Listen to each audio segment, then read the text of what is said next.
আজকে থেকে শুরু হতে যাচ্ছে বাংলাদেশ সেনাবাহিনীর এমওডিসি সৈনিক পদে আবেদন প্রক্রিয়া শুরু। তো যাদের বাংলাদেশ সেনাবাহিনীতে চাকরি করতে আগ্রহী রয়েছে বা মনের স্বপ্ন আছে, অবশ্যই এই ভিডিওটি শুরু থেকে শেষ পর্যন্ত দেখবেন। তো যারা এসএসসি পাস করেছেন তারা কিন্তু বাংলাদেশ সেনাবাহিনীর এই এমওডিসি সৈনিক পদে আবেদন করতে পারবেন। অর্থাৎ যারা জেনারেল শিক্ষা প্রতিষ্ঠান থেকে এইচএসসি পাস করেছেন বা যারা মাদ্রাসা থেকে দাখিল পাস করেছেন বা যারা কারিগরি শিক্ষা প্রতিষ্ঠান থেকে এইচএসসি পাস করেছেন, সবাই কিন্তু এখানে আবেদন করতে পারবেন।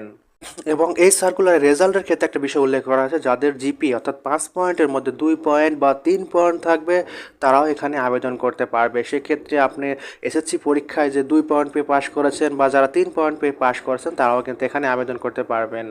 আর এই সার্কুলারের বয়সের ক্ষেত্রে যে বিষয়টা উল্লেখ করা হয়েছে, অর্থাৎ যাদের বয়স 17 বছর থেকে 25 বছরের মধ্যে তারা এখানে আবেদন করতে পারবে। সেক্ষেত্রে আপনি যদি এসএসসি পাস করে থাকেন এবং আপনার বয়স যদি 17 বছর, 18, 19, 20, 21, 22, 23, 24 এবং 25-এ পড়ে, সেক্ষেত্রে আপনি এখানে আবেদন করতে পারবেন। অর্থাৎ আপনার বয়স যদি 25-এর কম হয়ে থাকে, 25 পার হয়ে 26 হলে কিন্তু আর পারবেন না। সেক্ষেত্রে 17 থেকে 25-এর মধ্যে যাদের বয়স তারা শুধুমাত্র বাংলাদেশ সেনাবাহিনীর এই এমওডিসি সৈনিক পদে কিন্তু আবেদন করতে পারছেন। সেক্ষেত্রে বয়স কিন্তু অনেক, 17, 18, 19, 20, 21, 22, 23, 24, প্রায় এখানে 8 বছরের মতো সময় রয়েছে এই সৈনিক পদে আবেদন করার জন্য।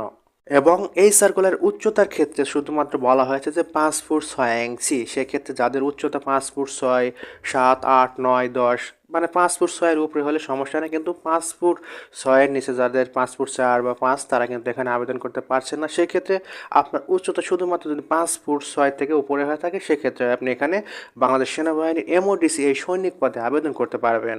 আর সব থেকে একটা গুরুত্বপূর্ণ বিষয় অনেকে কমেন্ট করেছিলেন, সেক্ষেত্রে বাংলাদেশ সেনাবাহিনীর এমওডিসি এই সৈনিক পদে শুধুমাত্র ছেলেদেরকে নিয়োগ দেওয়া হবে, এখানে কোনো মেয়েরা আবেদন করতে পারবে না। তো যার কারণে এই বিষয়গুলো শুধুমাত্র ছেলেদের ক্ষেত্রে বলা হয়েছে। আর সেনাবাহিনীর চাকরির সবচেয়ে গুরুত্বপূর্ণ বিষয় সেটা হচ্ছে আপনাকে অবশ্যই সাঁতার জানতে হবে, কনফার্ম সাঁতার জানতে হবে, এবং আপনার চোখের পরীক্ষা যেটা সেটা 6/6 থাকতে হবে। আর সব থেকে গুরুত্বপূর্ণ যেটা বিষয় সেটা সবথেকে বেশি উল্লেখ করা হয় সেটা হচ্ছে আপনাকে অবশ্যই অবিবাহিত থাকতে হবে। আপনি যদি বিবাহিত বা তালাকপ্রাপ্ত হয়ে থাকেন তাহলে কিন্তু আপনি এখানে আবেদন করতে পারবেন না, বা আবেদন করলে কিন্তু পরবর্তীতে আপনার চাকরিটা হবে না।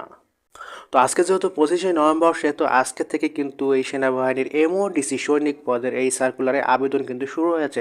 এই সার্কুলারটা আরও 10 দিন হলে কিন্তু আজকে থেকে মূলত আবেদন প্রক্রিয়া শুরু হয়েছে, এবং এই আবেদন প্রক্রিয়া চলবে আগামী মাসে অর্থাৎ ডিসেম্বর মাসের 20 তারিখ পর্যন্ত। সেক্ষেত্রে প্রায় 25 দিন সময় নিয়ে এখানে আবেদন করা যাবে। তো সেক্ষেত্রে যারা এই ধরনের সেনাবাহিনীর এমওডিসি সৈনিক পদে চাকরি করতে আগ্রহী তারা কিন্তু দেখে শুনে এখানে আবেদন করতে পারবেন। আর এখানে কিন্তু আবেদন করতে হবে মোবাইল ফোন ব্যবহার করে এবং অনলাইনের মাধ্যমে। আর সবথেকে গুরুত্বপূর্ণ বিষয়, এটা কিন্তু সারা দেশের সকল জেলার সবাই কিন্তু আবেদন করতে পারবে, এবং এটার মাঠ কিন্তু হবে আপনার রাজেন্দ্রপুর ক্যান্টনমেন্টে। তো এখানে এক তারিখ দেওয়া আছে, এখানে সারা দেশের সবার কিন্তু এখানে আসতে হবে, এবং এখানে কিন্তু আপনাদেরকে মাঠে প্রতিযোগিতা করতে হবে মাঠের পরীক্ষায় উত্তীর্ণ হওয়ার জন্য। তো কে কে এবারে বাংলাদেশ সেনাবাহিনীর এই চাকরিতে আবেদন করছেন বা কে কে করবেন, কার কার স্বপ্ন রয়েছে বাংলাদেশ সেনাবাহিনীতে চাকরি পাওয়ার, অবশ্যই কমেন্টের মাধ্যমে জানাবেন সবাই। তো এই বিষয়ে যদি কারো কোনো প্রশ্ন থাকে, কোনো কিছু জানার আগ্রহ থাকে, অবশ্যই কমেন্টের মাধ্যমে জানাতে পারেন।